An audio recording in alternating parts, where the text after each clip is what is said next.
E está se cumprindo a palavra do Senhor.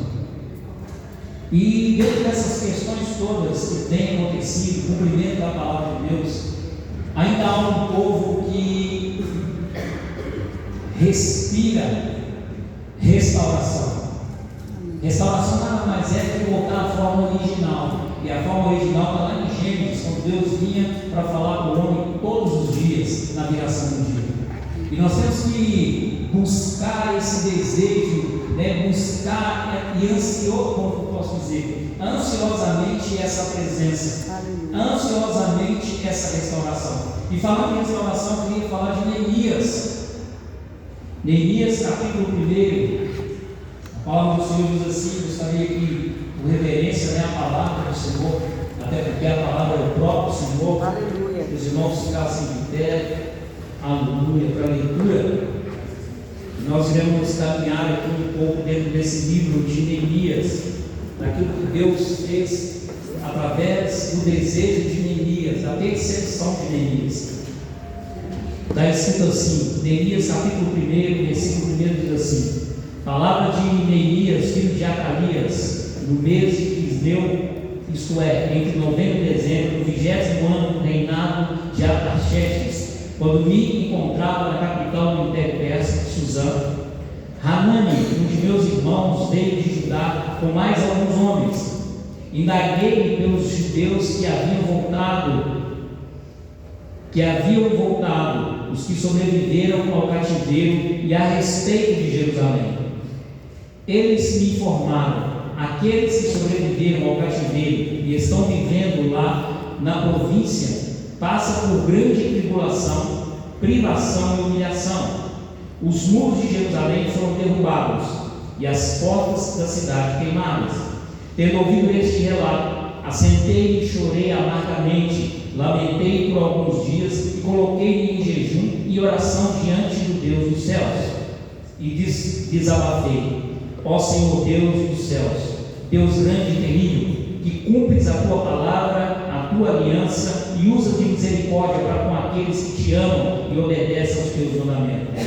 Que os teus ouvidos estejam atentos e os teus olhos contemplem as palavras dessa oração que o teu servo está apresentando diante de ti, dia e noite, em favor de teus servos, o povo de Israel. Sim, confesso os pecados que nós, os israelitas em geral, temos cometido contra a tua pessoa. De fato, eu e o meu povo temos errado sobremaneira. Temos agido de forma perversa, corrupta e vergonhosa contra ti, e não temos obedecido aos teus mandamentos, nem respeitado os teus decretos e as leis que ordenastes ao teu servo Moisés. Contudo, lembra-te, por favor, do que prometeste a teu servo Moisés: se fores infiéis, eu vos espalharei entre as demais nações da terra.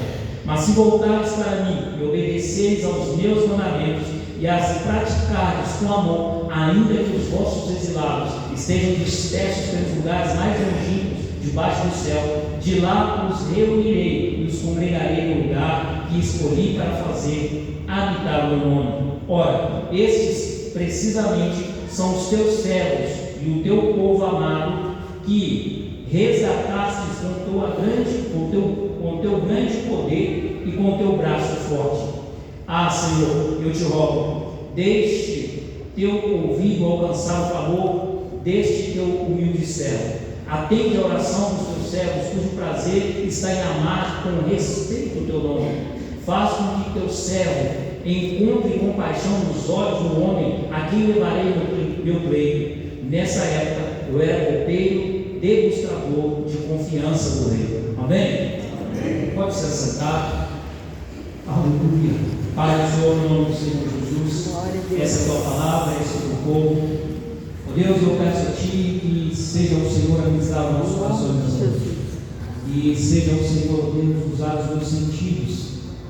E sobre a minha vida não vale um encantamento, não vale uma unção, toda oração contrária, toda fortaleza cai por terra, em nome do Senhor Jesus. Espírito Santo, eu tenho liberdade de caminhar conosco dentro dessa escritura, dentro desse tema que é a restauração. Fica à vontade, a casa é tua, a igreja é tua, somos simplesmente servos e instrumentos do Senhor. Fica à vontade, em nome de Jesus.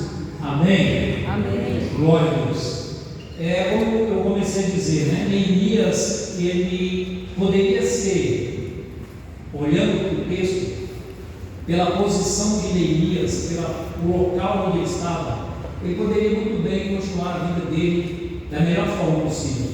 Na verdade, ele era copeiro do rei, estava diante do rei, diante de toda a bondade, vamos dizer assim, do rei naquela época. E ele quis saber como andava os seus, a sua parentela. E ele teve uma notícia muito ruim. E ele toma essa decisão de orar a Deus e levar essa notícia diante do rei, para que ele pudesse assim socorrer os seus irmãos. No capítulo 2, Neemias, ele diz assim, no capítulo 2, versículo 1, ele diz: nunca antes eu havia apresentado um semblante triste presença dele. Por esse motivo me indagou: por que o teu rosto está entristecido, se não estás enfermo? Isso só pode ser tristeza de alma. Então, neste momento, tive muito medo. A grande questão, irmãos, que eu tenho, que eu li esse texto, tenho lido esse livro, e que me chama a atenção: Neemias é um homem de oração. Tudo para ele colocava diante de Deus em oração. Ele colocava diante de Deus em oração. Não porque ele tinha a posição que tinha, o status que ele tinha, mas ele estava sempre buscando em oração. E eu já começo a entrar naquilo que Deus tem para nós nessa noite. Nós, independente da posição que Deus nos colocou, independente de sermos pais, filhos, maridos, chefes, patrão, patroa, nós precisamos de entrar diante do Senhor em oração por todas as circunstâncias de nossas vidas. Por tudo que tem havido e está havendo, precisamos orar, estarmos em oração, restaurar a nossa família. Quando se fala de restauração, Neemias trouxe as 12 portas, cada porta responsável uma tribo, para restaurar a porta, o muro e colocar os seus ferros. Cada porta tem um significado, cada porta diz algo ao meu respeito, ao teu respeito. Sabemos que o tabernáculo era a expressão do Senhor, era a sombra do Senhor nessa terra. Nós hoje temos o Espírito do Senhor, somos esse tabernáculo hoje também nesse deserto, que se chama mundo, esse mundo escuro, e nós precisamos de restaurar as portas das nossas vidas. Precisamos restaurar primeiramente a porta como um todo, que é o do lixo, colocar todo o lixo para fora das nossas vidas. Que lixos são esses, pastor? Que lixos são esses que o Senhor está dizendo? Fofoca, contenda, discussão, facção. Há uma palavra muito dura em Provérbios 6, versículo 9 e diante. Eu gostaria de ler para os irmãos. Nós vamos caminhar um pouco dentro dessas escrituras, porque somente a palavra ela por si só nos liberta. Provérbios 6, versículo 16 ao 19 diz assim: as 6 atitudes que o Senhor odeia e as 7 atitudes que ele detesta: olhos arrogantes, língua mentirosa, mãos que derramam sangue inocente, coração que maquina planos perversos, pés que se apressam para fazer o mal, a testemunha falsa que espalha difamações e aquele que provoca contenda entre os irmãos. Dentro desse texto que nós estamos estudando de Neemias, aqui tudo é família, irmãos. Tobias, Sambalate, está tudo entre família. Mas uma coisa linda que acontece é que Neemias, em momento nenhum, ele tirou os olhos daquilo que Deus deu a ele para fazer, a reconstrução do templo. Ele buscou por essa reconstrução. O texto diz que ele foi à noite, ele olhou a muralha derrubada, os portões queimados, ele observou como estava a cidade no todo, e ele, no coração dele, ele desejou que fosse reconstruído. Por isso que ele foi para a oração. Ele entendeu que é necessário, para que Deus habite, para que o Senhor mova no nosso meio, precisamos de restauração. Precisamos de restaurar a nossa casa, indivíduo como nossa casa, como pai, mãe e filhos. Então Neemias vai até o rei, depois de ter para que ele pudesse dar a Neemias aquilo que ele pediria para que continuasse ou fizesse a restauração do templo, que ele começasse a restauração do templo.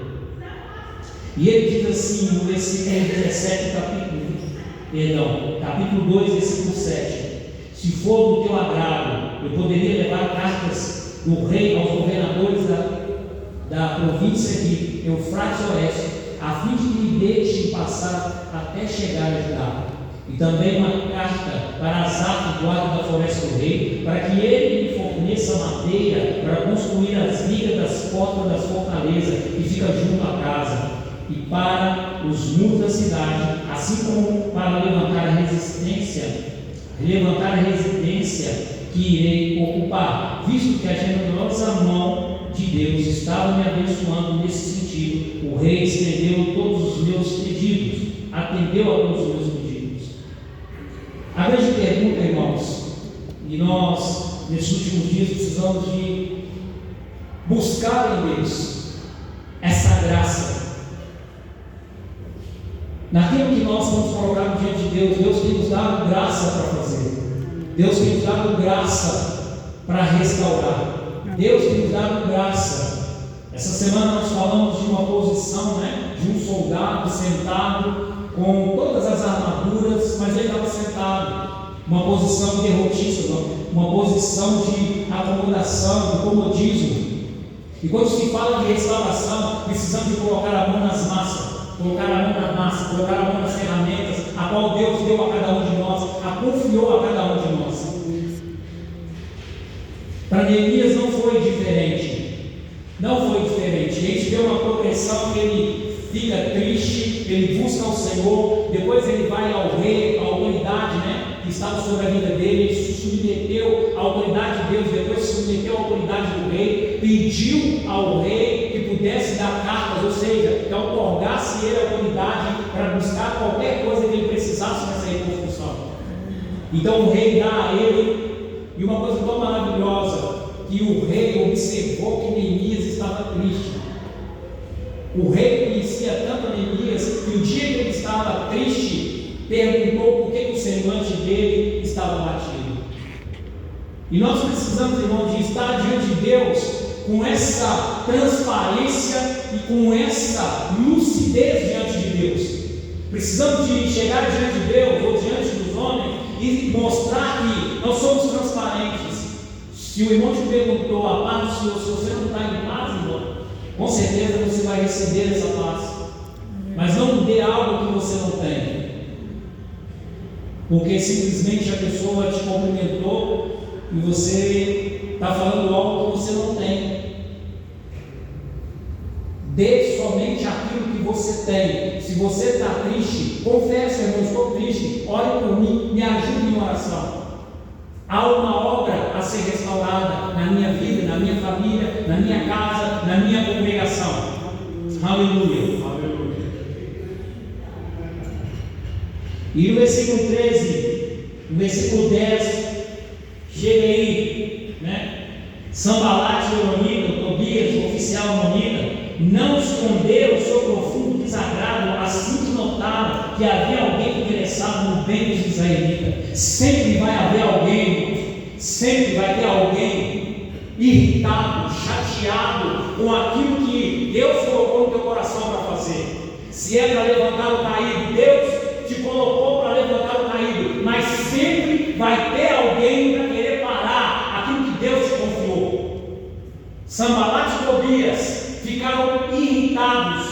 Todos viram que eles ficaram irritados, porque alguém se interessou pelo órfão, pela viúva, pelo necessitado e pelo estrangeiro. Sempre haverá no nosso meio a turma do deixa disso, não faz isso. Sempre vai ter aqueles que vão chamar para o canto: vamos impedir a obra, não vamos boicotar. É o que aconteceu aqui com Neemias.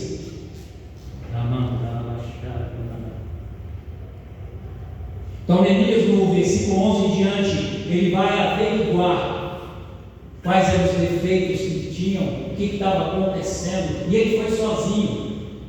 Gostaria de dar uma notícia, meu irmão. e minha irmã. Tem coisas que vai ser você e Deus. Vai lá, observa a terra, observa onde está caído, onde está quebrado. Faça uma avaliação do que você irá precisar, do que você vai precisar. Faça uma lista daquilo que você vai precisar e leve para Deus, porque Deus vai levantar pessoas para executar o sonho que Ele colocou diante de ti, que Ele colocou no teu coração. Aleluia. Aleluia. Nós cremos, ó Deus.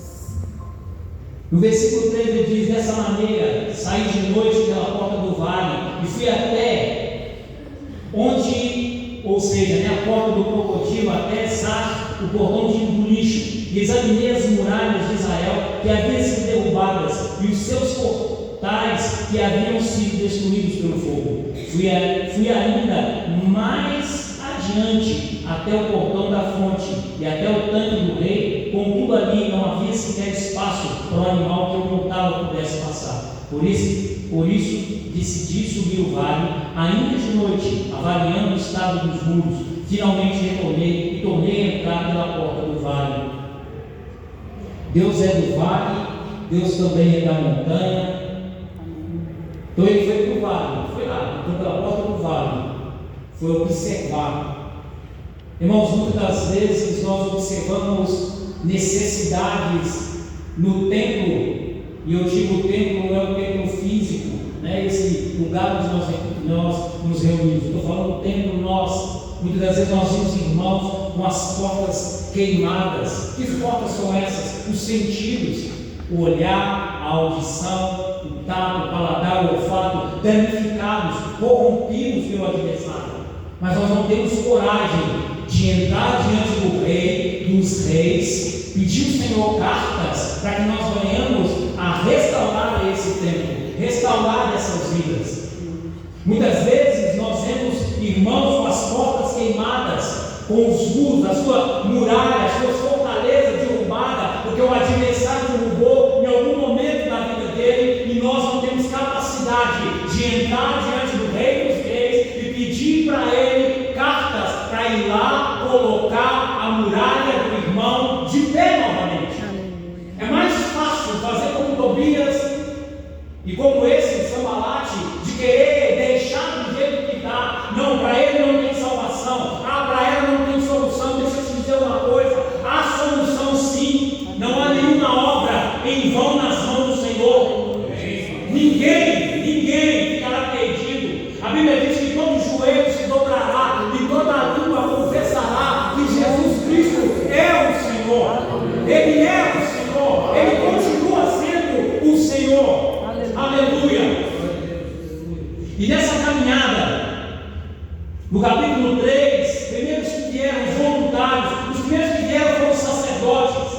É necessário nós, como sacerdotes, restaurarmos a nossa casa e a casa do Senhor, restaurarmos o altar do Senhor. O altar é um lugar de sacrifício, é um lugar onde nós temos que abandonar muita coisa, deixar muita coisa para servir o Senhor e os irmãos.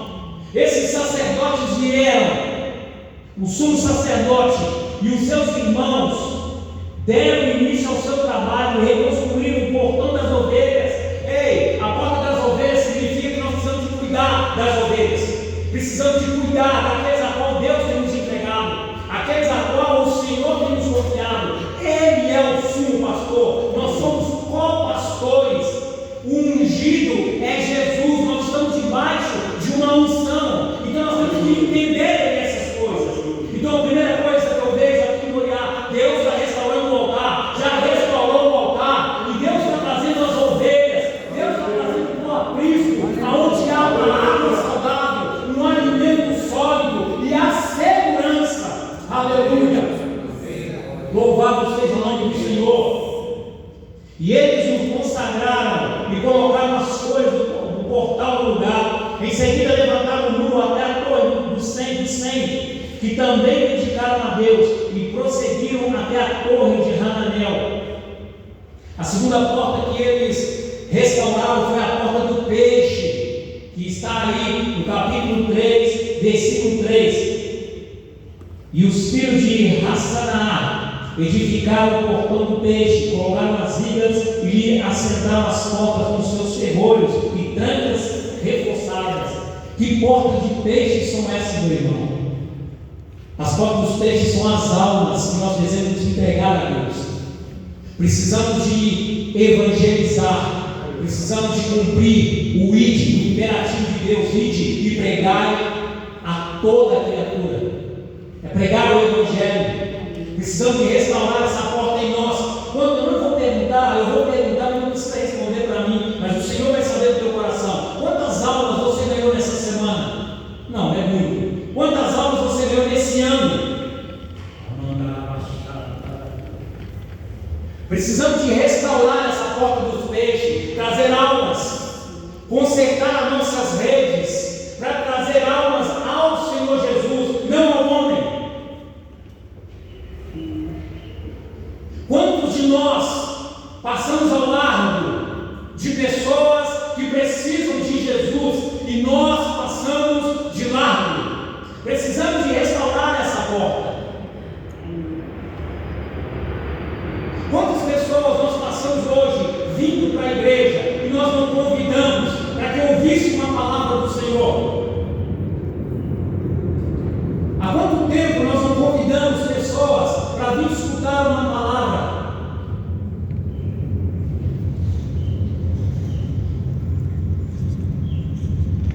E assim seguiu a reconstrução das portas do capítulo 3. Cada porta foi recuperada, foi refeita com trabalho, com suor, com lágrimas. Meu irmão, nenhuma obra no Senhor é com sorriso.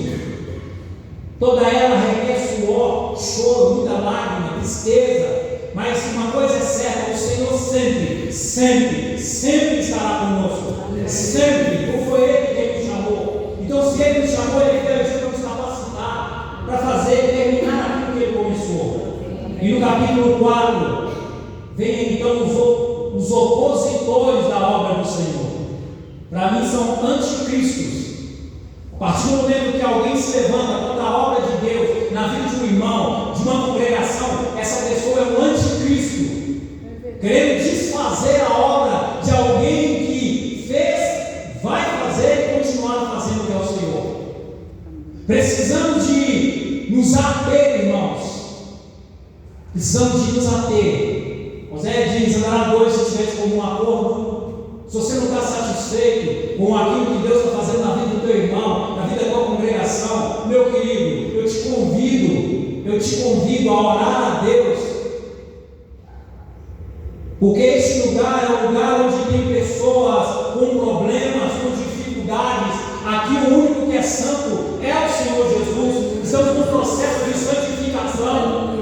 Neemias poderia muito bem continuar na vida dele, na posição que ele estava. Às vezes, meu irmão, você tem um emprego bom, uma posição boa na empresa, você acha que é tudo. Deixa eu te dizer algo: o dono do ouro e da prata continua sendo Deus. Da mesma forma que Ele abre a janela, Ele também pode fechar, tornar o chão de bronze e o céu de ferro. Israel brincou muitas das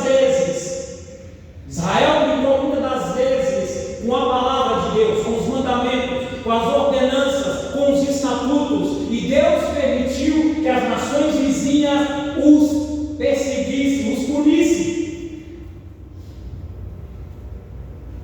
Muitas das vezes nós entramos diante de Deus com palavras de hipocrisia. Não é aquilo que está no nosso coração, não é aquilo que é a verdade. João 8,32: conhecereis a verdade e a verdade vos libertará. Essa verdade é uma pessoa, e se o Filho te libertou, verdadeiramente sois livres. Então, se você é livre, por que ainda anda debaixo do jugo dos irmãos? Que anda debaixo do jugo daquele que diz que é alguma coisa, se nós não somos nada? Todos nós somos diante de Deus servos, filhos. Só porque tem uma posição e tem um bem maior. O bem maior que nós podemos ter é a salvação em Cristo Jesus. Lembra aí da pandemia? Quantos homens ricos foram embora e o seu dinheiro não comprou saúde? Dinheiro não compra saúde, não compra sono, não compra descanso. Dinheiro não compra. Aleluia. Se nós estamos em Cristo Jesus, tudo isso foi nos emprestado. É dura essa palavra, mas meu querido, minha querida, eu não vim aqui para satisfazer o seu ego.